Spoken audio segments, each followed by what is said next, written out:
Я, аминь. Я, аллилуйя. Құдайдың сөзіне аударатын боламыз. Марка жазған ізгі хабар 16 15 аяттан 16 аятқа дейін бірге оқитын боламыз. 16 15-тен 18-ге дейін бірге оқитын болайық. Так. Иса оларға тағы былай деді: бүкіл жер бетіндегі күллі адамдарға барып, ізгі хабарды жариялаңдар. Кім сеніп шомылдыру рәсімінен өтсе, сол құтқарылады, ал кім сенбесе, сотталады. Сенушілер Құдайдың құдіретін көрсететін мынандай кереметтерді істемек. Олар менің атымен жындарды қуып шығарып, жаңа тілдерде сөйлейді.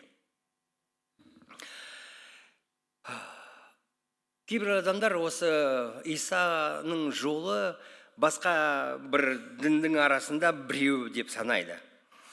Бірақ шын айтқанда солай емес. Өйткені осы дін болса, ол бір идеология.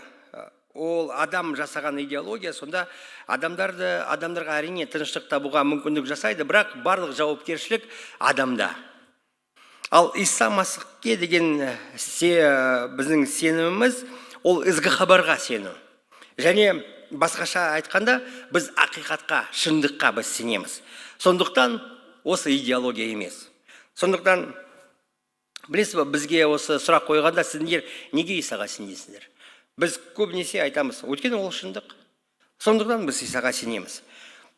Сонда біздің өмірімізде Исаға сенгенде сүйіспеншілік орын алады, тыныштық орын алады, қуаныш орын алады. Осындай Құдайдың баталары біздің өмірімізге келеді. Бірақ осы баталарға қарап біз Исаға сенбейміз. Өйткені ол ақиқат болғандықтан сенеміз.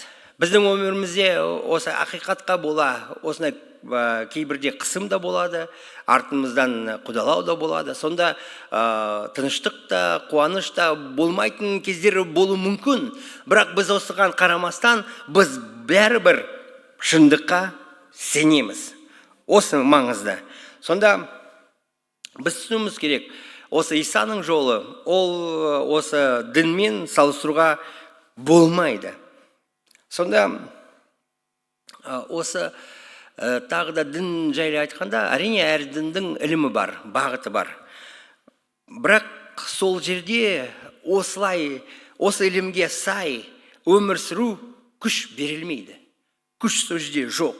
Бірақ Исаға сенгенде бізде әрине тәлім де бар, бізде бағыт та бар. Бірақ Құдай бізге осылай өмір сүру үшін күш береді. Сонда әрине біз осы бірнеше діндерге қарап күшті байқаймыз. Өйткені сондай тәуіптер бар, осындай әртүрлі сиқыршылық жасайтын біз әрине қараймыз. Бірақ осы ақиқаттың күшімен осы нәрсені салыстыруға болмайды. Өйткені шындық, ақиқат, ол біздің ішімізде, іштен бізді өзгертеді. Сонда әрине кейбір осы діндерді қарағанда, сол жерде экзорцизм, осы жындарды шығару, осындай нәрселер барын біз білеміз. Бірақ көбінесе осы діндер болса, олар жындарға осындай құрбандық шалады. Оларға өтінеді, осылай олар шығуға. Бірақ біз жындарды қуамыз. Біз Құдайдың атымен, Исаның атымен оларды қуамыз. Біз олармен ешқандай шартқа ешқашан келмейміз. Олардың алдында ешқандай өтініш жасамаймыз. Сонда тағы айырмашылық айтқанда, Исаға сенгенде, осы бүкіл тарих кезін алсақ, әрқашан сенушілер қысымның астында жүреді. Қысым мен және құдалау. Осы басқа діндердің да осындай қысым бар, бірақ көбінесе олар дін мен дін соғысқанда олар қысым көреді. Бірақ осы Исаның жолын көргенде, шынымен әрдайым әрқашан қысым және құдалау. Бірақ осылай болса да, осы 2000 жыл осылай болып жатыр. Бірақ неге осы Исаның жолы тоқтамады? Неге әлі де Исаның артынан сенушілер жүріп жатыр? Өйткені олардың сенімінде күш бар. Құдайдың күші бар. Сонда осы Исаға сенім пайда болғанда, білесіз ба, олар жай қарапайым адамдардан басталады. Осындай қалай беделді, бай адамдардан емес. Сондықтан осыған қарағанда біз әрине таңғалуымыз керек. Осы қалай осы сенім ары жүре алды? Қалай осы 2000 жыл бұрын осылай бастап, қазір бізге де келді. Осы әлемнің жартысы Исаға сенеді. Сонда біз түсінеміз, осы Исаға сенушілердің сүйіспеншілігінде, қызметінде күш бар. Күш, Құдайдың күші бар болғандықтан осы жағдай пайда болып жатыр. Біз бүгін оқып жатырмыз. Кім сеніп, шомылдыру рәсімінен өтсе, сол құтқарылады. Сонда құтқарылады деген, ол Құдаймен енді. Құдаймен болады, бірге. Ал кім сенбесе, сотталады. Және сенушілер Құдайдың құдіретін көрсететін мынандай кереметтер істемек. Олар менің атымнан жындарды қуып шығарады, жаңа тілдерде сөйлейді. Сонда қай сенушілердің, Исаға сенушінің өмірінде осындай Құдайдың құдіреті шығады? Осында анық делінген барлығында. Исаның артынан ерген адамның өмірінде Құдайдың құдіреті өмірінде пайда болады. Амин. Осы бір артықшылық емес. Бұл Исаға сенетін адамдарға берілетін Құдайдың құдіреті. Амин. Біз әрине осы үйрендік Матайдың 28 тарауды оқығанда, сол жерде ұлы тапсырманы біз оқимыз. Бірақ осында, осы қазір біз оқып жатқан нәрсе, осы бір қысқаша айтылған осы Құдайдың ұлы тапсырмасы. Барыңдар, ізгі хабарды таратыңдар, адамдарды осы суға шомылдыру рәсімінен өткізіңдер, оларға мен үйреткен нәрсені бәрін үйретіңдер, шәкірт қылыңдар деген сөз осында. Сондықтан біз ақиқатты жариялаймыз. Және осын істегенде Құдайдың тапсырмасын орындағанда біздің өмірімізде Құдайдың құдіреті болады. Амин. Сонда осында сұрақ пайда болып жатыр. Сонда біз қалай өмірімізде осы Құдайдың құдіретін, әрине ғажап, біз адам ғажап дейді соны. Құдайдың құдіреті шыққанда ғажап. Және адамның ойынан тыс, сверхъестественно. Осындай нәрселер, оны біз айтамыз Құдайдың құдіреті. Және осы қалай біз осылай өмір сүреміз. Осында біріншіден бізге осы Құдайдың құдіреті қолжетімді. Біз осы нәрсені түсінуіміз керек. Өкінішке орай көптеген сенушілер осын ойламайды, білмейді, және осын қабылдамайды, талап етпейді. Сонда олар осы жайлы ойламаса, алмаса, сонда әрине олардың өмірінде осы нәрселер жоқ. Көбінесе адамдар ойлайды, Исаның артынан ергенде осы киелі өмір сүру керек. Әрине, осы дұрыс. Өйткені біздің Құдайымыз киелі Құдай. Сонда біз де оның балалары болып, киелі өмір сүруіміз керек. Кейбіреулер айтады, осы адамдарды сүю керек. Дұрыс, әрине, осы да дұрыс. Адамдарды сүю керек. Өйткені біздің Құдайымыз ол сүйіспеншілік. Сонда оның артынан ергенде біз міндетті түрде осы сүйіспеншілікті адамдарға қызмет ретінде біз жасайтын боламыз. Бірақ біз жай ғана осы киелі сүйіспеншілік деп ойласақ, сонда басқа діндермен біздің айырмашылығы жоқ. Өйткені олар да айтады, киелі өмір сүру керек, адамдарға жақсы нәрсені істеу керек. Осы барлығы осылай бірдей осылай көрінеді. Бірақ біздің өзгеше нәрсеміз ол құдіретті, Құдайдың құдіреті. Құдайдың күші біздің өмірімізде. Сонда біз соны білуіміз керек.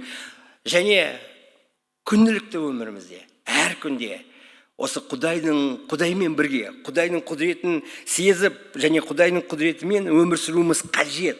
Сонда біздің өмірімізде біз білуіміз керек, ол қолжетімді. Құдайдың құдіреті қолжетімді. Мен Құдайдың баласы болсам, сонда менің өмірімде міндетті түрде Құдайдың құдіреті көріну керек. Сонда басқаша айтқанда, осы ғажаптар көріну керек. Құдайдың құдіреті көріну керек. Біздің өмірімізде әрине әр түрлі осындай адамның ойынан тыс нәрселер байқалады. Бірақ біз көбінесе осыған даже кейбірде мән бермейміз. Бірақ осы шынымен Құдайдың бізбен бірге болғаны. Амин. Бізде осындай дұрыс көзқарас болу керек. Менің өміріме Құдайдың құдіреті қолжетімді. Неге? Неге менің өмірімде осындай Құдайдың құдіреті шығу керек, ғажаптар шығу керек? Өйткені мен Құдаймен бірге өмір сүріп жатырмын. Біз Исаны ем және құтқарушы қабылдағанда, ол менің күнәм үшін айқышта өлгенін біз мойындағанда, ол менің құтқарушым, Құдайым, менің ем. Сонда менің бойыма киелі рух келеді. Сонда ол енді менімен бірге, мәңгі бірге өмір сүретін болады. Амин. Сондықтан, осы себептен, Құдаймен бірге өмір сүріп жатқандықтан, менің өмірімде Құдайдың құдіреті шығады. Римдіктерге жазылған хатта 8-ші тарауда 11-ші аятта былай айтылған: өлімнен Иса Мәсіхті қайта тірілген Құдайдың киелі рухы өмірлерінен орын алды. Сондықтан Құдай бойларыңда тұратын өзінің киелі рухы арқылы сендердің денелеріңде де өлімнен тірілтіп алатын болады. Осында айтылған Исаны тірілткен киелі рух, оның тірілу құдіреті бар. Сонда ол бізді де тірілтеді, ол бізді өзгертеді. Сондықтан біздің өмірімізде Құдайдың құдіреті міндетті түрде шығады. Амин. Біз Иса Мәсіхті қабылдағанда, біздің енді бойымызда киелі рух өмір сүреді. Әрдайым әрқашан соны біліңіз. Сіз Құдаймен біргесіз. Сондықтан ішімізде киелі рух өмір сүргендіктен біздің өмірімізден Құдайдың құдіреті шығу қажет.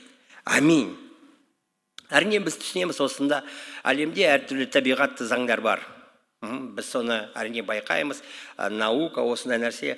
Бірақ Құдай осыдан тыс. Біз соны түсінеміз. Барлық осы заң болса, олар Құдайға бағынады. Адамға осындай табиғаттан тыс нәрсе ол ғажап. Бірақ біздің Құдайымыз ол осындай, оған барлығы да мүмкін деген. Сонда біздің Құдайымызбен осылай өмір сүргенде, біздің өмірімізде міндетті түрде Құдайдың құдіреті шығады. Амин. Паул айтады, осы Галаттарға жазылған хатта 2-ші тарау 20-ші аят. Барлығымыз білеміз осы аятты. Бұдан былай мен өмір сүріп жатқан жоқпын. Қайта бойымда Мәсіх орын алды. Ол өмір сүреді. Сонда ар айтқанда, осы менің тәндік өмірім Құдайдың рухани ұлына деген сенімнің арқасында өмір. Мен өзім өмір сүрмеймін деп жатыр. Менің жаңа өмірім пайда болған себебі ол Құдай ғана. Ол менің өміріме келгендіктен, мен енді оның құдіретімен өмір сүріп жатырмын. Сондықтан мен енді жаңа өмір сүріп жатырмын. Өз күшімен емес, Құдайдың құдіретімен, оған сүйеніп. Сонда біз барлығымыз осы нәрсені мойындауымыз керек. Енді мен осы Құдайға сүйеніп, мен жаңа өмір сүріп жатқан тұлғамын. Бірақ неге мен осындай өмірге ие болдым? Өйткені менің бойымда Құдай өмір сүріп жатыр. Менімен бірге әрқашан. Сонда осы бірде дін, осылай әлемде осы нәрселер мүмкін емес деп санайды. Мүмкін емес. Құдаймен бірге өмір сүру осы жерде ладно, тоқтау керек. Бірақ шынымен неге мен адамды сүйе аламын? Қайдан осы қабілет? Менің адамның осылай қабілетіме қарағанда мүмкін емес. Бірақ осы қабілет менің өмірімде бар. Шығып жатыр. Мен үйреніп жатырмын адамды сүйеге. Ол өйткені Құдай менімен бірге. Ақыл дегенде осы шынымен Құдайдың даналығы осы маған келгендіктен, мен осындай кейбірде шешім қабылдай алмайтын жағдайда болғанда Құдай даналық береді. Қайдан? Құдайдан. Әрине осы көп осы адам болса бір-біріне кеше алмай осылай қиналады. Мен өз өмірімде көрдім, мен көп рет айттым. Менің әкем ағасымен бір уақытта болса тойда олар ренжісіп, бірақ өмір бойы содан кейін қолда бір-біріне бермеді. Осылай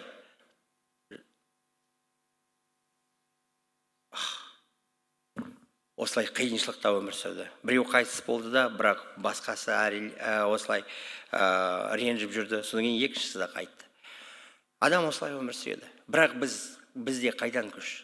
Біз неге кешіре аламыз? Неге біз тату бола аламыз?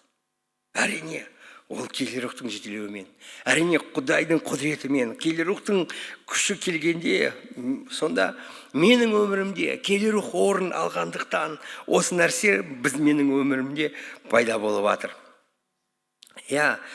Әрине біз осы артқа қарағанда, жаралар жүрегімізде бар, осындай қалай басқа адамдардан осындай қалай айтсам екен, қиналғанда жағдайда осылай есте бар. Кейбіреулер мүмкін айтады, мен қандай сұмдық күнәһар едім, осындай. Бірақ осыған қарамайық. Бізде жаңа өмір пайда болып жатыр. Жаңа өмір Құдаймен бірге. Сонда осыған қарау керек емес. Осы Құдайға қарай біз бет бұруымыз керек. Құдаймен барлығы да мүмкін. Өйткені осы Құдаймен болғанда киелі рух өзі емдейді. Киелі рух өзі босатады. Киелі рух өзі бізді өзгертеді. Ол киелі рухтың жұмысы, адамның жұмысы емес. Біз өзіміз өзгере алмаймыз, өзіміз жараларды емдей алмаймыз. Ол шынымен табиғаттан тыс нәрселер. Біздің ішімізде осы операция жасайтын, шынымен бізді емдейді ол киелі рух. Ол Құдайдың өзі. Ол сауықтырады, ол босындықта жетелейді бізді, ол бізді өзгертеді. Сондықтан енді біз жаңа өмірге ие болдық. Осыған қуанайық. Менің бойымда, менің ішімде, жүрегімде киелі рух орын алды. Енді мен бұрын кешіре алмадым, енді кешіре аламын. Мен осы жағдайды қорқатымын, ал енді қорқпаймын. Неге? Өйткені мен Құдаймен біргемін. Сонда осы Құдаймен барлығы да мүмкін. Енді мен оларды шын жүрекпен сүйемін, сүйе аламын. Неге? Өйткені менің бойымда Құдай өмір сүріп жатыр. Аллилуйя. Сонда менің өмірімде міндетті түрде Құдайдың кереметтері, Құдайдың ғажаптары, адамның ойынан тыс нәрселер орын алады. Өйткені Құдай өмірімде. Аминь. Екінші нәрсе. Біз осы Құдайдың құдіреті шығатын себеп біз адамдарға қызмет еткенде. Біз адамға шынымен қызметті өмір мақсат болып қоюымыз қажет. Сонда біз айтамыз, Құдай ол құдіретті. Аминь. Құдай ол құдіретті, оған барлығы да мүмкін. Бірақ Құдай жай өз күшін жұмсамайды. Бекер босқа оны жібермейді. Оның мақсаты бар, ол біледі қайда жіберу керек. Ол адамның жанын құтқаруға, адамның шынымен оның өмірі өзгеруге, осы сүйіспеншілік сезуге, осыған ол күшті жұмсайды. Ол бекер босқа күшті жұмсамайды. Осында біз оқып жатырмыз 15-ші аятта. Иса оларға тағы былай деді: бүкіл жер бетіне, күллі адамдарға барып, ізгі хабарды жариялаңдар. Басқа сөзбен айтып жатқанда, осы адамдарға қызмет етіңдер. Адамдарды құтқарыңдар, оларға ізгі хабар жетсін.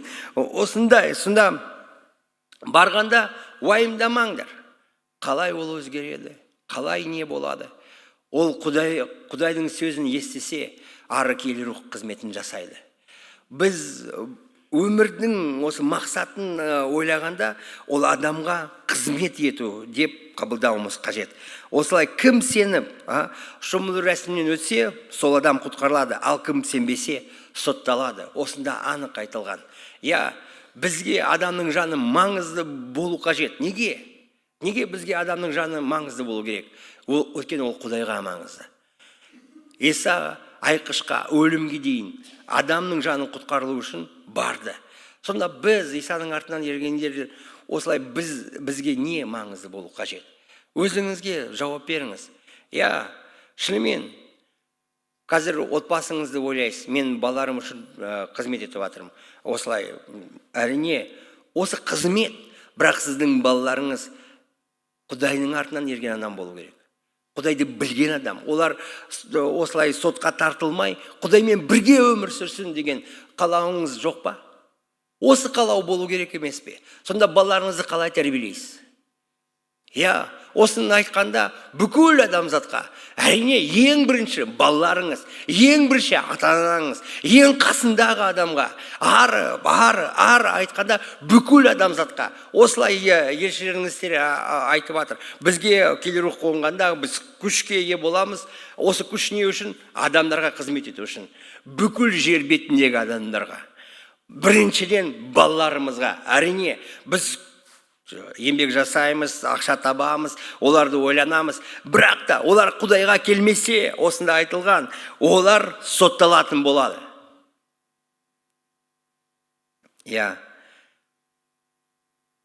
Сонда біз Құдайдың құдіреті әлемде осы шықсын. Құдайдың кім екенін адам танып білсін. Шынымен ол ақиқат екен, ол тірі Құдай Иса. Олар қалай түсіне алады? Біз қызмет еткенде, адамдарға қызмет еткенде, біз арқылы келер рух өз қызметін жасайтын болады.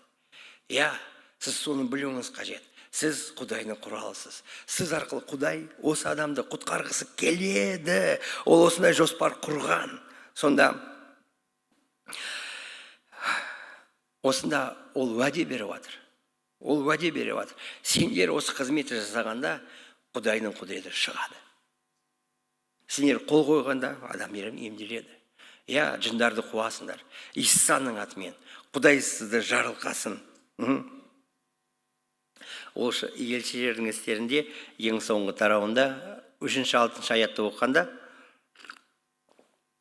сонда айтылып жатыр, Паул тұтқында, оны Римге апарып жатыр.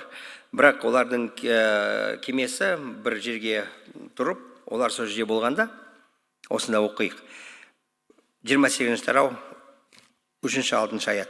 Паул бір құшақ отындық ағаш жинап әкеліп, отқа тастағанда, шыбықтардың арасынан ыстыққа шыдамаған бір ұлы жылан атып шығып, оның қолынан тістеп жабысып алды. Жергілікті тұрғындар оның қолындағы салбыранған жыланды көргенде бір-біріне, мынау сөзсіз кісі өлтірген бір қанішер болар. Теңізден құтылған оны әділет тәңірі тірі қалдырмас деді. Бірақ Паул жыланды отқа лақтырып жіберіп, ешқандай зиян шекпеді. Айнала тұрғандар енді Паулдың денесі ісіп кетеді немесе өліп жерге бірақ құлайды деп әйтеуір уақыт күтіп тұрды. Бірақ оған ештеңе болмағанын көрген соң олардың өзгертіп, мынау бір тәңір болар десті. Біз Құдайдың қызметін еткенде бізге ешкім зиян келтіре алмайды. Біз Құдаймен біргеміз. Амин. Осы бір ағамнан естіген бір нәрсе, ол айтып жатыр, ашаршылық келсе, сен үші осыдан да өте алады. Қалай? Ол ораза ұстайды. Ол оразада өледі. Ашаршылықта емес, Құдаймен бірге. Шынымен. Сонда осындай белгілер кімнің өмірінде пайда болады? Ізгі хабарды таратып жүрген адамдардың. Қызметте жүрген адамдардың өмірінде. Сонда осы қызметті айтқанда, біз басқаша айтқанда, Құдайдың патшалығы кеңейеді. Құдайдың патшалығы адамның жүрегі арқылы жүреді. Адам Исаны қабылдаса, сонда біз айтамыз, Құдайдың патшалығы кеңейді. Бізге политика маңызды емес. Осы кеше мен бауырлармен отырғанда тағы да осы Россия мен Украина осы жағдай туралы сөйлескенде, білесіз ба, біз Украинаға да елшілерді жіберу керекпіз. И Россияға да елшілерді жіберу керекпіз. Сол жерде адамдар құтқарылу керек. Осы біздің қызметіміз. Соғыс ол жаман, сол жерде адамдар өліп жатыр. Осын біз түсінуіміз керек. Бірақ та бізге берген тапсырма адамның жанын құтқарылсын. Адам шынымен Құдайды танып, біліп, оның баласы болып өмір сүрсін. Соған осы қызмет бізге Құдай беріп жатыр. Және осы қызметті біз атқарғанда, біздің өмірімізде Құдайдың құдіреті орын алатын болады. Аминь. Білесіз бе, көптеген адамдар осы жайлы ойлағанда, осы Құдайдың құдіреті шығу үшін мінәжатты ойламайды. Өйткені мінәжат осыған құрал. Мінәжат арқылы Құдайдың құдіреті шығады. Осы Жохан ізгі хабарда 16 тарауда 23 аятта Иса былай айтты. Сол кезде менен бір нәрсе сұрауларыңның қажеті болмайды. Сендерге өте маңызды шындықты айтамын. Әкеден менің атымнан не сұрасаңдар, ол соны береді. Не сұрасаңдар, ол береді. Сонда қазір осы жағдай, қазір Иса айқышқа барып жатыр. Ол қазір өледі және үшінші күні тіріледі.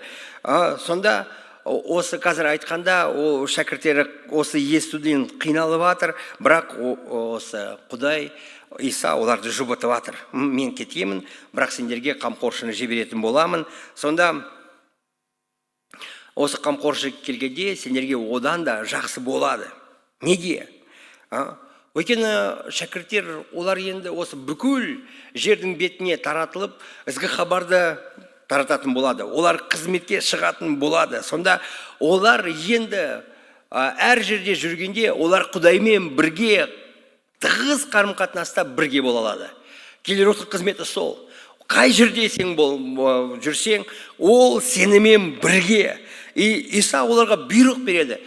Қай жерге осылай көзің жетсе осы жердің шетіне дейін біз Құдайдың бізге берген қызметін бұйрығын орындауымыз қажет. Сонда біз барғанда Құдайдың құдіреті біздің өмірімізден шығатын болады. Өйткені біздің бойымызда киелі рух бар. Аминь. Иса айтады, менен үлкен де осындай ғажаптарды сендер жасайтын боласыңдар. Қалай ол пайда болады? Мінәжат арқылы. Біз дұға еткенде. Сонда осы арқылы Құдайдың құдіреті шығады. Біз білеміз, осы келі кітапта қарағанда, келі рух қонғанда, Петр адамдардың арасына алдына шығып ізгі хабар айтты. Сонда 3000 адам Исаға келді. Осы Паулдың біз өміріне қарағанда, шынымен осы оның өмірі ғажап. Ол қаншама осы жерге барып ізгі хабарды таратты. Қаншама ұлттар ол арқылы ізгі хабарды естіді. Сонда біз әрине түсінеміз, адам осы істей алмайтын. Өйткені біз көріп жатырмыз, келі кітапты оқып жатырмыз, тарихты білеміз. Қаншама түрмеде, осы қаншама оны ұрды, соқты, өлімге дейін апарды. Бірақ та бәрібір ол осы қызметті атқара алды. Неге? Өйткені келі рухтың күші оның өмірінде анық болды. Осы. Сондықтан Құдай айтады, барыңдар, ешнәрсе уайымдамаңдар. Айтатын кезінде уайымдама, не айтасың? Келі рух сен арқылы айтатын болады. Біз қызмет еткенде біздің өмірімізде келі рухтың күші шығатын болады. Сонда дұға айтуымыз қажет. Дұға айтуымыз қажет. Біз түсінуіміз керек, осындай нәрселер пайда болу үшін біз шынымен Құдайдың алдына келіп, біз мінәжат етуіміз керек. Аминь. Көптеген адамдар жай осы, біз айтамыз, қауымда кем дегенде 20 минут дұға ет. Бірақ 20 минуттан кейін тез тұра қалып, жүгіріп, болды 20 минут бітті. Қарым-қатынаста Құдаймен өз жағдайыңды айтып, қызметіңді айтып, қиыншылықтарыңды айтып, сонда сенің өміріңе Құдайдың құдіреті, күші келеді. Сонда сен осы жағдайдан жеңіспен өтетін боласың. Қымбатты осы аналар, балаларыңыз осындай дұрыс оқымай, кейбірде үйде тыңдамай, сен оған айтсаң, осы қарсы шығатын. Олар өскеннен кейін осындай нәрсе пайда болады. Қайдан сенде шыдамдылық? Қалай келеді? Сен күннен күнге, осы әрине күйеулер түсіну керек. Осы біздің әйелдеріміз үйде отырғанда, олар үлкен қызметті атқарады. жай емес. Бірақ осы қызметті, балаларды тәрбиелеу, ол Құдайдың жетелеу қажет. Сондықтан ол да осы киелі рухқа сүйеніп, оған дұға, өтініштерін айту қажет. Сонда Құдай бізді естиді және міндетті түрде жауап береді. Біз түсінуіміз қажет. Осы Құдайдың құдіреті, Құдай ол құдіретті. Ол құдіретін бізге жаудырғысы келеді. Ал, кел, ал. Ешқандай дінде осы нәрсе жоқ. Жоқ. Бірақ біз енді түсінуіміз керек. Біз осы бұрынғы ілімдерден, осы дұрыс емес жалған нәрселерден бостандық алуымыз қажет. Құдай ол құдіретті. Сіз ойланыңыз, осы қазір сізде газ плита бар. Осы біз Тәжікстанға дайындалғанда, осы Ардаша сол кезде пісіреді, осылай бірнеше сразу ярмаркаға дайындалғанда бірнеше сразу торт. Бірақ кейбір адам осындай жақсы духовка болса да, оған 3 жұмыртқа осы құрғысы келеді, бірақ ол бірден осылай құрады.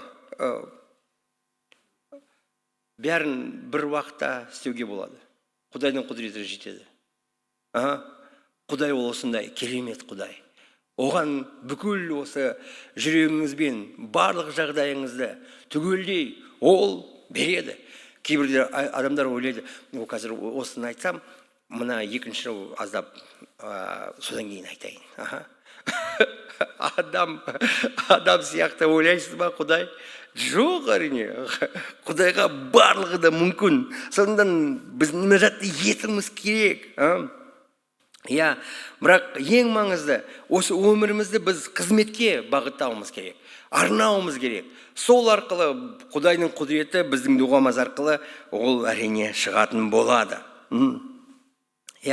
Марка жазған хабар 10 тарау 45 аят. Иса айтады: себебі мен де Құдай тағайындаған билеуші бола тұра, өзім қызмет еткізу үшін емес, өзім қызмет етіп, көптеген адамдардың азаттық төлемін етіп, жанында қию үшін осы дүниеге келдім. Сонда Исаның осында анық көреміз мақсатын. Адамдар құтқарылып, сондан кейін олар құтқарылғанда, олар әрине Құдаймен бірге болады. Сонда біздің де қызметіміз осылай болу керек. Адам жанын құтқарылып, сондан кейін олар енді Құдайды даңқтайтын өмір сүруге. Біздің қызметіміз осы болу керек. Осы негізі біздің мақсатын, қызметтің негізі қызмет болу керек. Амин. Осы тек Құдайдың құдіретімен жүретін нәрсе. Амин. Құдай барлықтарыңыз жарылқасын. Дұғаға біз шынымен осы Құдайдың құдіреті шығатын құрал деп біз қабылдауымыз керек.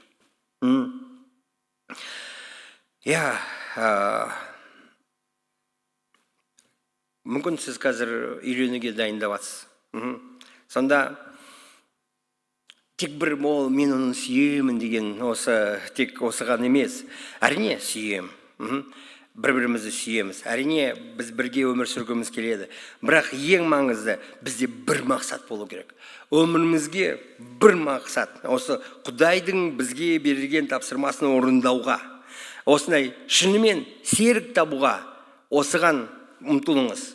Өйткені өмір бойы осылай бірге жүруге, осылай Құдайдың тапсырмасын орындағанда ғана шынымен Құдайдың құдіретімен осы отбасы өмір сүретін болады. Сонда әрине жігіт осы қыздардың арасында сұлу қызды іздейді. Бізде осындай мақал бар. Бүгін осы сұрадым, сұлуынан жылу. Сонда қарамаңыз бетке. Ал қыздар болса, осындай жетілген бір, осындай оның прям жағдайы бәрі дұрыс жігіттерді таңдайды. Бірақ ұзақ жүру үшін осыған қарамаңыз. Бір осы серікті іздегенде, бір осылай жүрекпен Құдайдың тапсырманы орындау қалауы бар адамды іздеңіз. Амин. Сонда бірге Құдайдың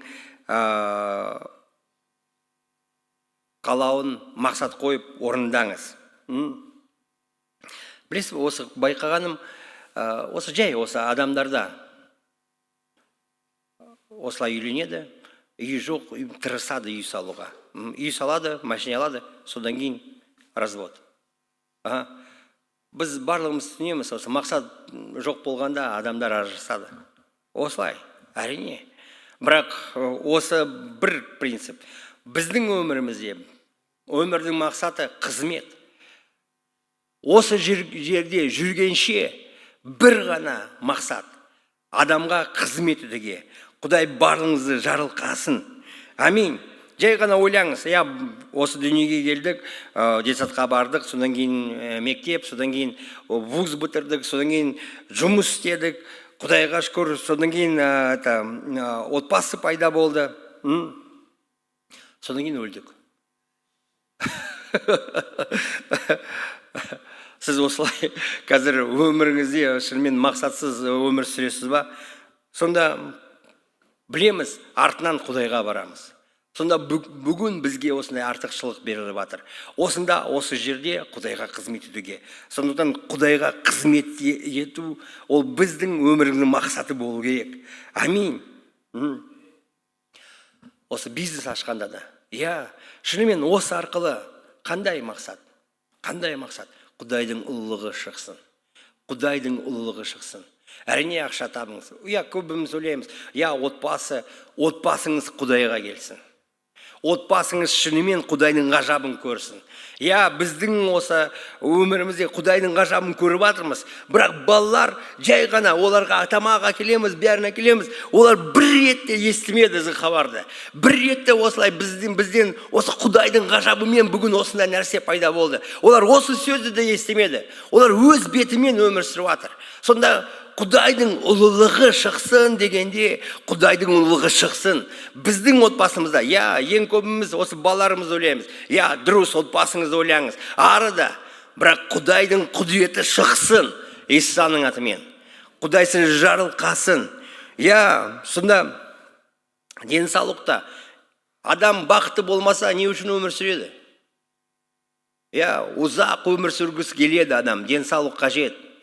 Бірақ ол бақытты болмаса, не үшін өмір сүреді? Қалай ойлайсыз? Сонда балаларды тауып, олардың осылай жағдайын жасап, ары осылай, сонда сенбеуші адамдармен біздің қандай айырмашылығымыз бар? Біз не үшін қызмет етіп жатырмыз? Иса айтты, адамның жанын құтқарылса. Осы қызмет. Құдай барлықтарымызды жарылқасын. Осы бар сіздің өмірімізде нәрселер, некеңіз, балаларыңыз, бизнес, денсаулық, ақша, мүмкіндіктер, барлығы Құдайдың құдіреті осы арқылы шықсын. Құдай сізді жарылқасын. Сонда біз қызмет еткенде, осы өмірдің мақсаты қойғанда, оның мағынасы көңіл болмаса да қызмет етем. Жағдайым болмаса да қызмет етем. Денсаулығым болмаса да қызмет етем. Жағдайым қазір дұрысталмаса да қызмет етем. Осы өмірдің мақсаты мені не тұрғызады? Мен мақсатқа қарап жүрем. Мен неге сізбен бірге қазір осылай жүріп жатқаным? Осы бізді мақсат байланыстырады. Құдай өзі бізді біріктірді бір мақсатқа, бір денеге. Біз енді Құдаймен бірге. Сонда өмірдің мақсаты қандай? Осындай сұрақ қойыңыз бүгін. Мен не үшін қазір өмір сүріп жатырмын? Қандай қызмет етіп жатырмын? Қайда менің қазір денсаулығым, өмірім, уақытым? Уақыт ол жүріп баратыр. Күннен күнге жүріп баратыр. Осы қазір Шолпан апайды мен алайын. Осы аптада 88-ге толды. Осы аптада ол үйде, амин, шынымен 88-ге толды. Ол әр апта осы үйін ашып жатыр. 89. Шолпан апай маған 88 айтты. 89-ға кеттіңіз. Я 1090-ға 100 жасаңыз Исаның атымен. Аминь. Аминь. Я жағдайым жоқ болмаса, жоқ болса да, машинем жоқ болса да, Құдайға қызмет ететін боламын. Я осы Құдайдың еркі осы. Неге мен қызмет етемін? Өйткені осы Құдайдың еркі. Я сонда міндетті түрде өмірдің мақсатын бүгін анық қабылдаңыз. Мен қызмет ететін боламын. Сонда мен жұмыста кім боп жұмыс боп істеймін? Мен Құдайдың қызметкері боп жұмыс істеймін. Мен осы менің бастығымды жоғары қоямын. Ал менің астындағы адамдарға сүйіспеншілік көрсететін боламын. Я осы өмірдің мақсаты деген осы. Қызмет етем Құдайға. Мен осы қай жерде болсам, оқуда, отбасымда, пенсияда, зейнеткер болсам да, Құдайға қызмет ететін боламын. Аминь.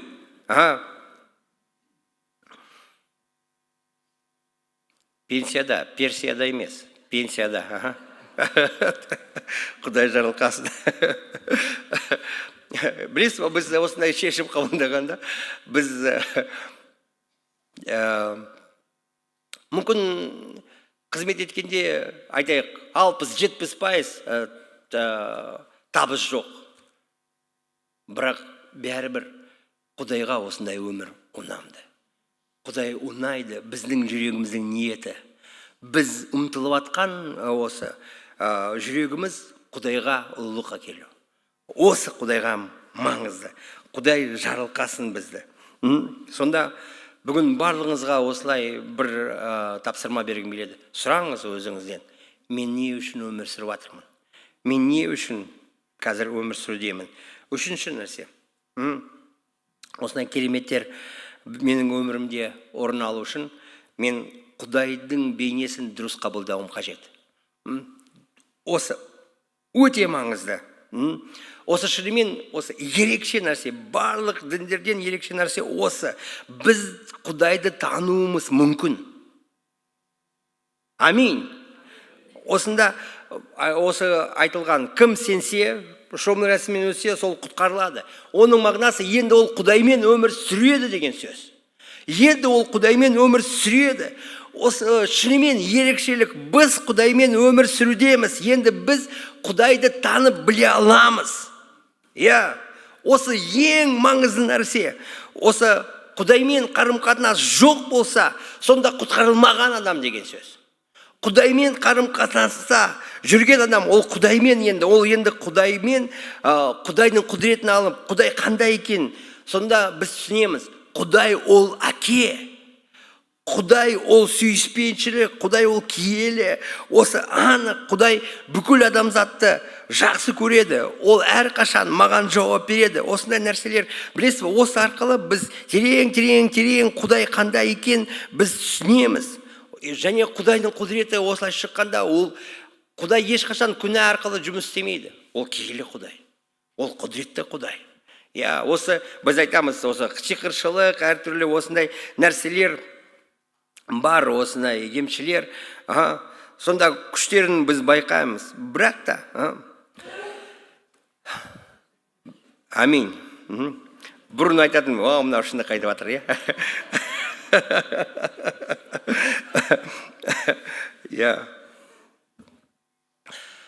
Бірақ осы құтқарылу Құдайдың шынымен рахымы адамға келіп, Құдайдың құдіреті шығады. Сонда адам түсінеді, Құдай ол әр адамды құтқарғысы келеді. Ол осындай Құдай.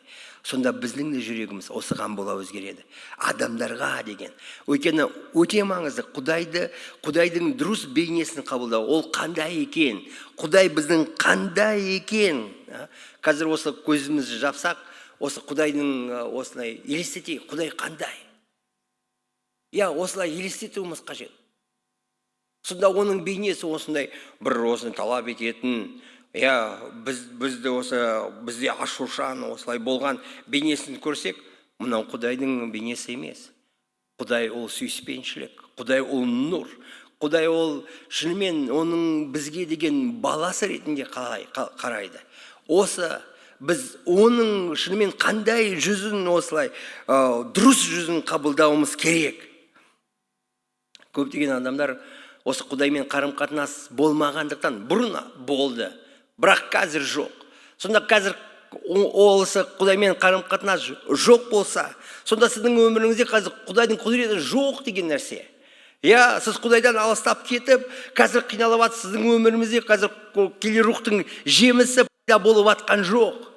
Осы сүйіспеншілік, қуаныш, шыдамдылық, ол шынымен осы нәрселер біздің өмірімізден байқалу керек, ол шығу керек.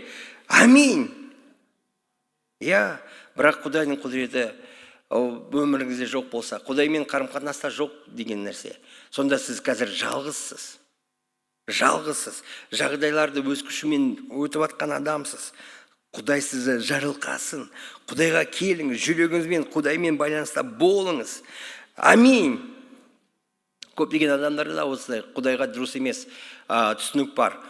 Мен күнәстендім, Құдай мені естімейді. Құдай, біз Құдайға қарағанда адам ретінде біз оған қараймыз. Жоқ, Құдай ол Құдай, ол адам емес.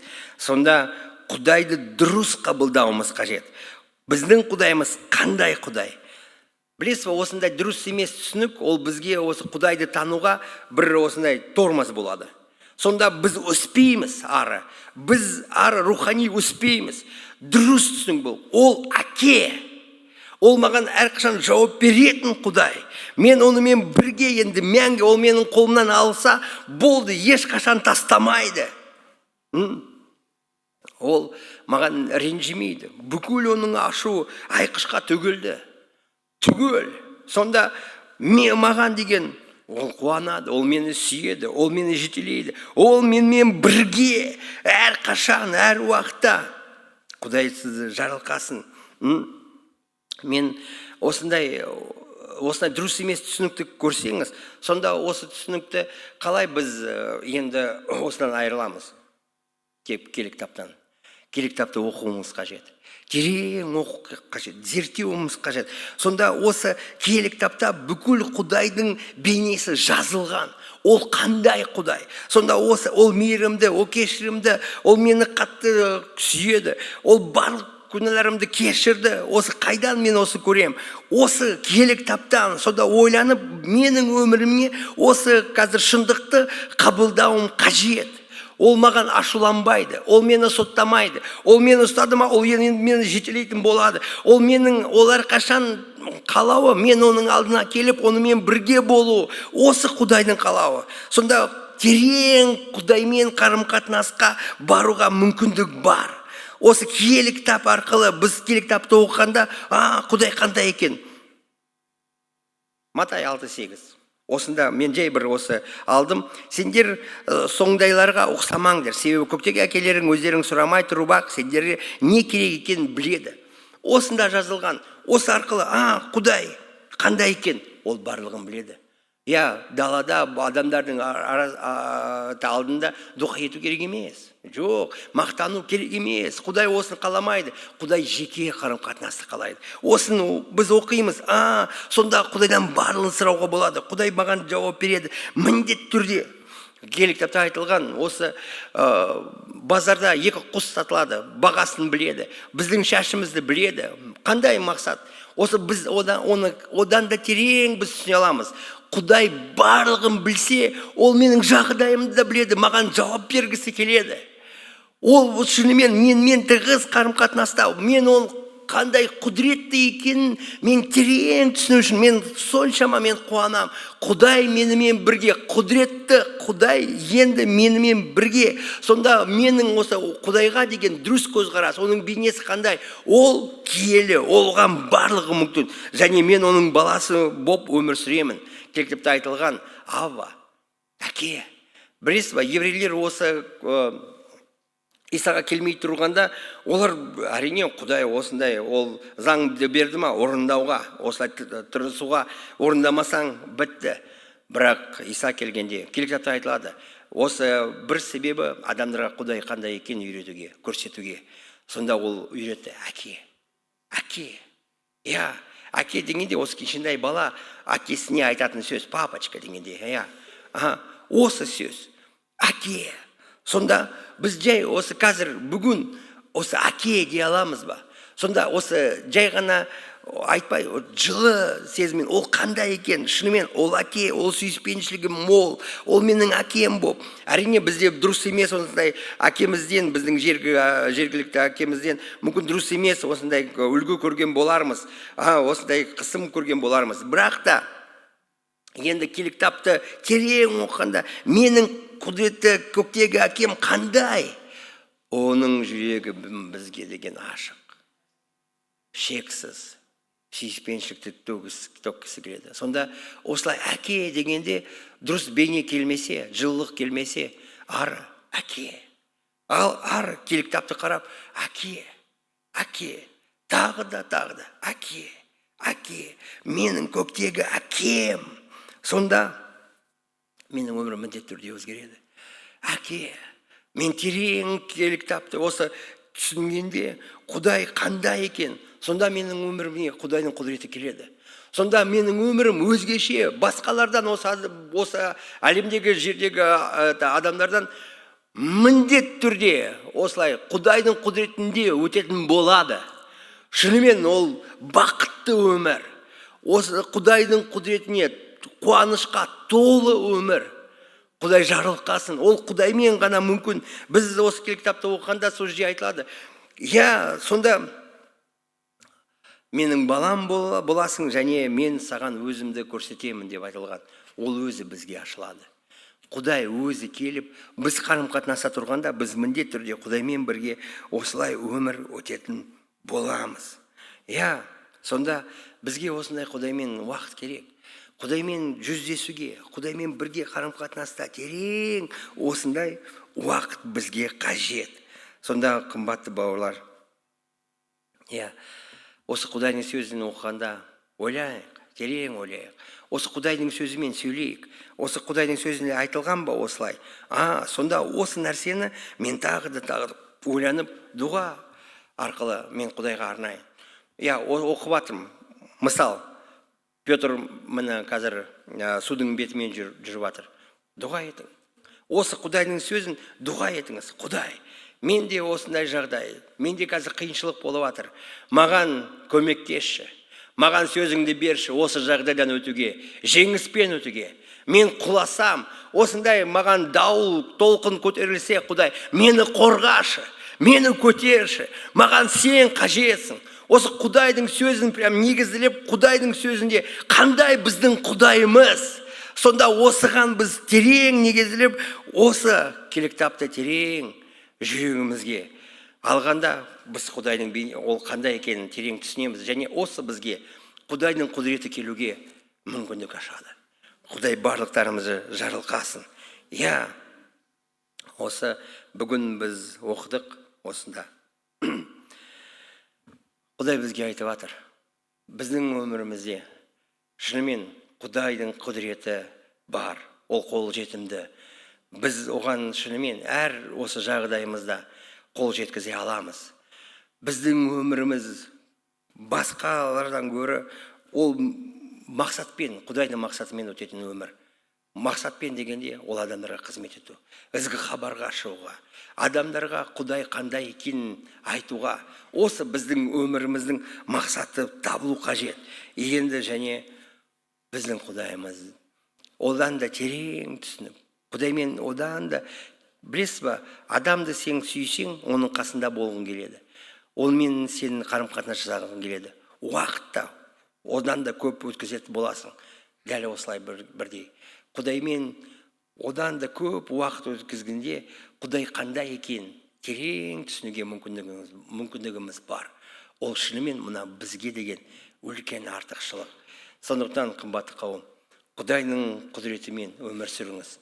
Өміріңізде әрдайым, әрқашан Құдайдың ғажаптары, адамның ойынан тыс жағдайлар пайда болсын. Қазір бірге дұға етейік.